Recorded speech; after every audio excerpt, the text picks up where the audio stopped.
بسم الله الرحمن الرحيم اللهم صل على سيدنا ومولانا محمد وعلى آله وأصحابه وبارك وسلم۔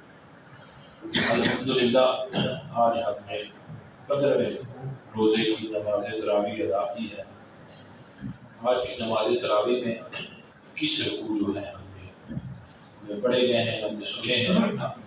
یہ 21 رکوع سورۃ کہف سے شروع ہو گئی، سورۃ طٰہٰ کے تیسرے رکوع تک ختم ہوتے ہیں۔ اس 21 رکوع میں آج ہم دیکھتے ہیں کہ 21 رکوع کا مفہوم کیا ہے۔ سورۃ کہف جو ہے یہ دجالی فتنے یعنی دنیا کی مذمت پر نازل ہوئی ہے۔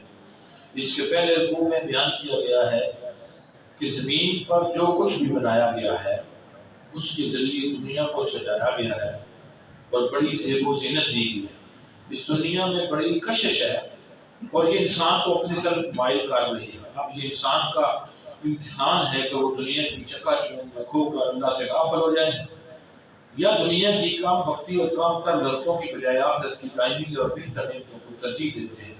دنیا کا انجام یہ ہے کہ یہ عنقریب فنا ہونے والی ہے۔ سورۃ کہف کے دوسرے رکوع میں اصحاب کہف کا ذکر ہے۔ اللہ نے انہیں ایسے مشکل امتحان سے گزارا کہ ان کے ایمان کے ساتھ جینا ناممکن ہو۔ انہوں نے صبر و استقامت کی اعلیٰ مثال قائم کر دی۔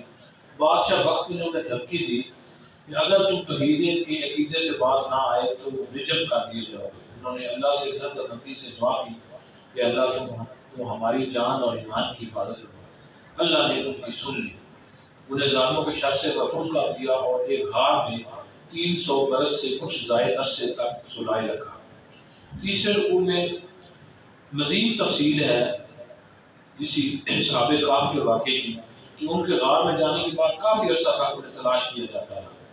آخرکار لوگوں کو یقین ہو گیا کہ وہ حق پر تھے اور اللہ نے انہیں اپنی خصوصی حفاظت میں لے لیا۔ ان کا ذکر خیر تاریخ میں محفوظ کر لیا گیا۔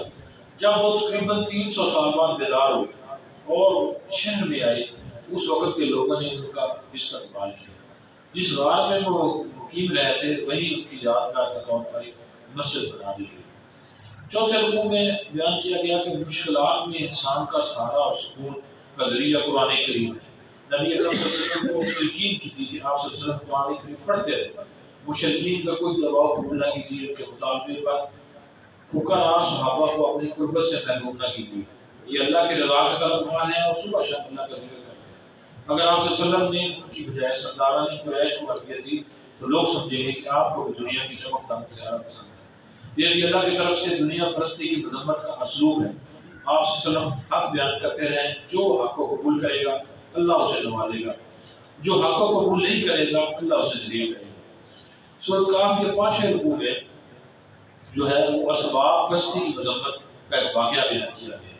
ایک شخص کو اللہ نے انگور اور کھجور کے 2 باغات عطا کیے تھے۔ باغات کے درمیان ایک نہر جاری تھی، دونوں باغات بڑے ساز سبز تھے، خوب پھل لاتے تھے۔ وہ شخص ہر وقت ان باغات میں مصروف رہتا اور اللہ کی یاد سے غافل تھا۔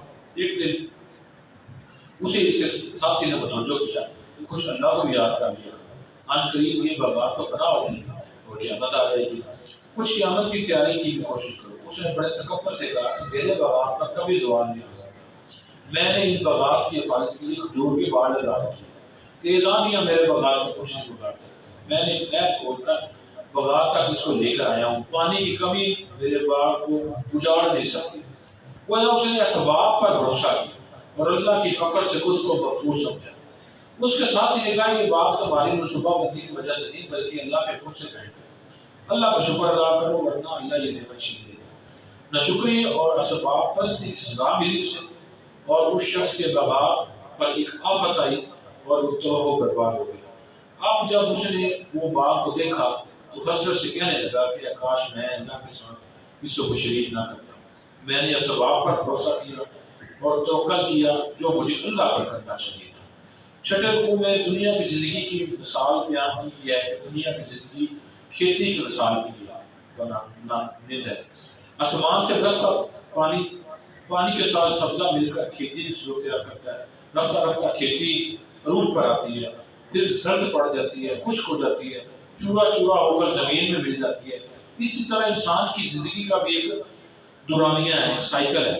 روح اور جسم ملتے ہیں، انسان پیدا ہو کر دنیا میں آتا ہے، جوانی کے عروج کو پہنچتا ہے، پھر بوڑھا ہوتا ہے، وفات پا کر سپردے خاک ہو جاتا ہے۔ مال اور بیٹے تو دنیا کی زندگی کی زینت ہے، یہی رہ جاتے ہیں، باقی رہنے والی اور ساتھ جانے والی وہ ہے نیک اعمال، نیکیاں۔ اللہ ہمیں نیکیوں کی توفیق عطا فرمائے۔ قیامت کے دن جب دنیا دار انسان اپنے نامہ مال دیکھے گا تو خوف سے لرزے گا، کہے گا کہ یہ کیسا نامہ مال ہے، تو چھوٹی یا بڑی بات ایسی نہیں جو اس میں دھج نہ ہو۔ اللہ ہمیں بھی اس روز کی رسوائی سے محفوظ فرمائے۔ ساتواں رکوع سورۃ کاف کا اس میں قصہ آدم و ابلیس کا بیان کیا گیا ہے۔ ابلیس جنات میں سے تھا، اللہ نے اسے حکم دیا کہ حضرت آدم علیہ السلام کو سجدہ کرو، اس نے اللہ کے حکم کو توڑ دیا اور بغاوت کی روش کو آغاز کیا۔ اب اس کی سلبی اور مانوی اولاد ہے جو یہ باغیانہ روش اختیار کیے ہوئے ہے۔ افسوس یہ ہے کہ انسان کی اکثریت اللہ کے بجائے اولاد ابلیس کی اطاعت کرتی ہے۔ ان شیطانوں کا کائنات کے بنانے میں یا کائنات کے چلانے میں کوئی حصہ نہیں، لیکن دنیا میں اکثر لوگ ان کی پیروی کر رہے ہیں۔ روز قیامت یہ ظالم اپنے طرز عمل کی شدید سزا پا کر رہیں گے۔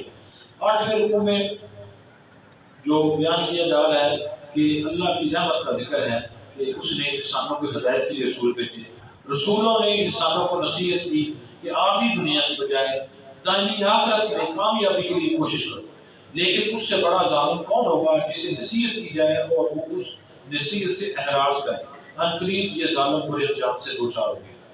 9واں رکوع ہے سورۃ کاف کا، جس میں حضرت موسیٰ علیہ السلام اور حضرت خضر علیہ السلام کا سے ملاقات کا واقعہ ہے۔ حضرت خضر کو اللہ نے علم تکوینی یعنی اشیاء کی حقیقت کا علم عطا کیا تھا۔ اللہ اس علم میں سے کچھ حصہ حضرت موسیٰ علیہ السلام کو بھی سکھانا چاہتے تھے۔ اللہ کے حکم پر حضرت موسیٰ علیہ السلام اور حضرت خضر علیہ السلام سے ملاقات کے لیے تشریف لے گئے۔ حضرت خضر علیہ السلام نے فرمایا کہ آپ میرے ساتھ چلیے، البتہ جب کوئی معاملہ دیکھے تو اس کے بارے میں کوئی سوال نہ پوچھیے گا جب تک میں خود آپ کو اس کی حقیقت نہ بتاؤں۔ اس کے آگے سورۃ کاف جو ہے وہ 16ویں سپارے میں داخل ہوتی ہے، اور 16واں سپارہ میں سورۃ کاف کی 3 رکوع ہیں، اور اس میں آگے مریم مکمل آ جاتی ہے اور سورۃ طٰہٰ بھی مکمل ہے 16ویں سپارے میں۔ تو اعوذ باللہ من الشیطان الرجیم، بسم اللہ الرحمن الرحیم، قال الم اقل لک انک لن تستطیع معی صبرا۔ 10واں رکوع ہے سورۃ کاف کا، جس میں 3 ایسے واقعات بیان کیے گئے ہیں جو حضرت خضر علیہ السلام اور حضرت موسیٰ علیہ السلام کی ملاقات کے بعد رونما ہوئے، جن کا ظہر جو ہے شاید محسوس ہو رہا تھا لیکن ان کی حقیقت خیر تھی۔ حضرت موسیٰ علیہ السلام حضرت خضر علیہ السلام کے ساتھ ایک کشتی میں سفر کرتے ہیں۔ حضرت خضر نے کشتی کا ایک تختہ نکال کر پھینک دیا یا اس کو توڑ دیا۔ بظاہر یہ کام ظلم تھا، لیکن حضرت خضر نے وضاحت کی کہ ایک بادشاہ صحیح سالم کشتیوں کو غضب کرتا آ رہا ہے، اگر یہ کشتی سالم ہو تو وہ بادشاہ چھین لیتا، گویا یہ تختہ ضائع ہو گیا لیکن پوری کشتی بچ گئی۔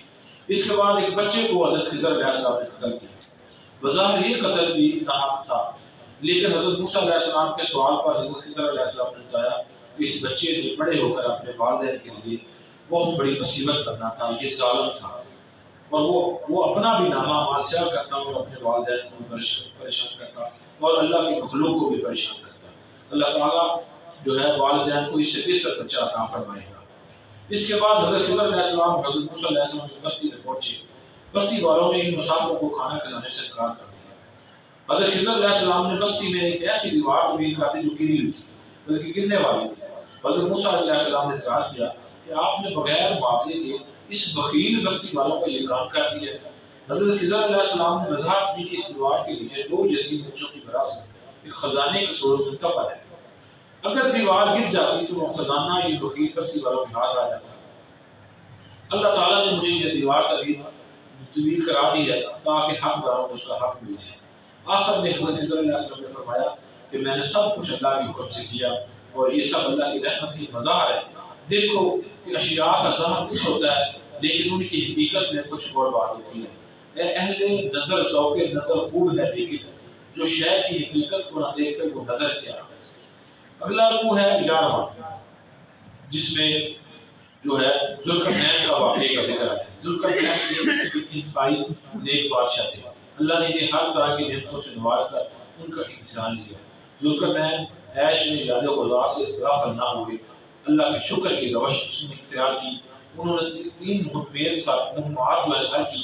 ہر مہم میں جب کسی علاقے پر قبضہ کیا تو لوگوں سے یہی کہا کہ اگر تم نیک رہو گے تو ہم تمہارے ساتھ نرمی کریں گے، اگر تم اللہ کی نافرمانی کرو گے تو ہم بھی سختی کریں گے اور اللہ بھی تمہیں سخت عذاب دے گا. اس کے آگے 12واں رکوع ہے سورۃ کہف کا. اس آخری رکوع میں آگاہ کیا گیا کہ سب سے زیادہ خسارے میں کون لوگ ہوں گے. سب سے خسارے میں وہ لوگ ہیں جن کی ساری محنت صرف دنیا کے لیے لگ رہی ہیں، بات نصیب گمان کر رہے ہیں کہ وہ کامیابی حاصل کر رہے ہیں، کاروبار پھیل رہا ہے، دولت میں اضافہ ہو رہا ہے، اثاثے بڑھ رہے ہیں. ایسے لوگ ان تمام آیات کا کفر کر رہے ہیں جن میں دنیا پرستی کی محبت ہے. ضمیر کو مطمئن کرنے کے لیے اگر جزوی نیکیاں کرتے بھی ہیں تو ان کی کوئی حقیقت نہیں ہے. روز قیامت یہ نیکیاں بے وزن ثابت ہوں گی. البتہ جن لوگوں نے آخرت کو ترجیح دی وہ جنت میں ہوں گے. جنت کی نعمتیں ایسی ہیں کہ کبھی بھی ان سے جی نہیں بھرے گا. آخری آیات میں حکم دیا گیا ہے کہ اللہ کے سامنے حاضری کی تیاری کرنا چاہتا ہے کہ اسے چاہیے کہ اچھے اعمال کرے، اللہ ہی کی بندگی کرے، یعنی اس کی اطاعت کرے اور سب سے زیادہ محبت اس سے کرے. آگے سورۃ مریم جو ہے وہ شروع ہو رہی ہے. سورۃ مریم میں انبیاء کرام کا روح پرور ذکر آ رہا ہے. پہلے رکوع میں جو ہے اس میں 1 تا 15 آیت ہے. اس میں حضرت زکریا علیہ السلام کی دعا کا خصوصی ذکر ہے جو انہوں نے عرض کی کہ اے میرے رب، میں آپ سے دعا مانگ کر کبھی محروم نہیں رہا. میں اب بوڑھا ہو چکا ہوں اور میری کوئی اولاد نہیں ہے. میرے رشتہ داروں میں سے کوئی ایسا نظر نہیں آتا جو میرے بعد دین کی خدمت یا اس مشن کو جاری رکھے. میری بیوی بانجھ ہے، مجھے اپنے پاس سے ایک ایسا بیٹا عطا فرما جو میرے دین کی خدمت کرتا رہے. اللہ نے یہ پاکیزہ دعا قبول کیا. روزانہ طور پر انہیں حضرت یحییٰ علیہ السلام جیسا بیٹا عطا کیا، ایسا بیٹا جو بےحد پاسا، والدین سے سلوک کرنے والا، انتہائی نرم مزاج اور سرگرمی سے دین کی خدمت کرنے والا تھا. دوسرے رکوع میں حضرت عیسیٰ علیہ السلام کی روزانہ ولادت کا ذکر ہے. حضرت مریم کے پاس ایک فرشتہ ہے اور انہیں بشارت دی کہ اللہ آپ کو بیٹا عطا کرے. انہوں نے حیرت سے پوچھا کہ میرے یہاں بیٹا کیسا پیدا ہوگا جبکہ مجھے تو کسی مرد نے چھوا تھا دیا. جواب دیا گیا کہ اللہ سب کچھ کر سکتا ہے، اسباب اس کے پابند ہیں، وہ اسباب کا پابند نہیں. جب حضرت مریم علیہ السلام کی حضرت عیسیٰ علیہ السلام کی ولادت ہوئی تو وہ انتہائی پریشان تھی کہ وہ لوگوں کو کیسے مطمئن کریں گی. ایک بار پھر فرشتے نے آ کر جب کہا کہ جب لوگ پوچھیں تو خاموش رہیے گا اور بچے کی طرف اشارہ کر دیجیے گا. جب وہ بچے کو لے کر اپنی قوم کے پاس آئیں تو قوم ان کی گود میں بچہ لے کر بڑی حیران ہوئی. اور ایسے میں حضرت عیسیٰ علیہ السلام اپنی ماں کی گود سے پکار اٹھے، عبداللہ انت الکتاب وجعلنی نبیا، بے شک میں اللہ کا بندہ ہوں، اس نے مجھے خطاب دی اور نبی بنایا ہے. یہ ہیں حضرت عیسیٰ علیہ السلام اور یہ ان کا مقامی عظیم. وہ ہرگز محبوب نہیں ہیں بلکہ اللہ کے بندے ہیں. لوگوں نے بلا دلیل اختلاف کیا اور انہیں محبوب بنا دیا. اس اختلاف کا نتیجہ قیامت کے دن ظاہر ہوگا. اللہ اس روز ہمیں اہل حق میں شامل فرمائے. اگلا رکوع سورۃ مریم میں حضرت ابراہیم کی جو ہے والد کو دردمندانہ اور حکیمانہ تبلیغ ہے. حضرت ابراہیم علیہ السلام کا اپنے والد کو بڑے حکیمانہ اسلوب میں دعوت دینے کا ذکر ہے. اس میں ان کا انداز نرم اور دل سوز تھا لیکن موقف سخت تھا. اپنے والد سے کہا کہ ابا جان کیوں عبادت کرتے ہیں ان بتوں کی جو نہ سنتے ہیں نہ دیکھتے ہیں، نہ نفع نقصان پہنچانے کا اختیار رکھتے ہیں. میری پیروی کیجیے، میں آپ کو اللہ کی توفیق سے سیدھی راہ کی طرف لے جاؤں گا. اگر آپ نے ایسا نہ کیا تو شیطان کے ساتھی قرار پائیں گے اور اس کے ساتھ برے انجام سے دوچار ہوں گے. والد نے غصے میں کہا کہ ابراہیم میرے گھر سے نکل جاؤ ورنہ میں تمہیں سنسار کر دوں گا. حضرت ابراہیم علیہ السلام سلام کہہ کر گھر سے نکل گئے. جب وہ مشرک والدین سے کٹے تو اللہ نے حضرت اسحاق جیسا بیٹا، حضرت یعقوب جیسا پوتا عطا فرمایا. پھر رہتی دنیا کا ان کا بڑا اچھا تذکرہ لوگوں کی زبانوں پر جاری اور ساری کر دیا. اس کے آگے جو ہے وہ سورۃ مریم میں چوتھا رکوع ہے. اس میں انبیاء کا ذکر حسین ہے. چوتھے رکوع میں 4 انبیاء کا ذکر مبارک آیا ہے. ان انبیاء میں حضرت موسیٰ علیہ السلام، حضرت ہارون علیہ السلام، حضرت اسماعیل علیہ السلام اور حضرت ادریس علیہ السلام شامل ہیں. انبیاء کرام کی عظمتوں کے بارے میں ارشاد ہوا کہ یہ وہ نیک بندے تھے کہ جب ان کے سامنے اللہ کی آیات کی تلاوت کی جاتی تو وہ روتے روتے سجدے میں گر جاتے. البتہ ان کی ہمتوں میں بعض ایسے ناخلف لوگ آئے کہ انہوں نے نمازیں ضائع کر دی اور اپنی خواہشات کی پیروی کی. اللہ ہمیں اس جرم سے محفوظ فرمائے۔ البتہ سچی توبہ کرنے والے کے لیے بشارت ہے، اللہ انہیں معاف فرما لے گا اور جنت کی نعمتوں سے سرفراز فرمائے گا۔ سورۃ مریم کے 5 رکوع میں مشرکین کے اعتراض کا جواب دیا گیا کہ مشرکین مکہ کے چند اعتراض ہیں، ان کا اس طرح ذکر ہے کہ وہ کہتے تھے کیسے ممکن ہے کہ مرنے کے بعد انسان کو دوبارہ زندہ کیا جائے؟ جواب دیا گیا کہ انسان پہلے تھا ہی نہیں، اللہ نے اسے وجود بخشا ہے، وہی اللہ اسے دوبارہ بنائے گا، نہ صرف بنائے گا بلکہ اس سے اس کے عمل کے بارے میں باز پوچھ بھی کرے گا، پھر مجرموں کو جہنم میں جھونک دے گا۔ وہ پوچھتے تھے کہ بتاؤ کس کی محفل کو بڑے بڑے سرداروں کی موجودگی زیادہ رونق بنا دیتی ہے؟ کس کی محفل میں صرف غریب اور فقیر دکھائی دیتے ہیں؟ جواباً ارشاد ہوا اللہ تعالیٰ کی طرف سے کہ ماضی میں کئی قوموں کو ہلاک کیا گیا جن کے سرداروں کی محفلیں بڑی شاندار تھی، کیا وہ سردار ان کو عذاب سے بچا سکے؟ اہمیت سرداری اور مال کی نہیں، اچھے کردار کی ہے۔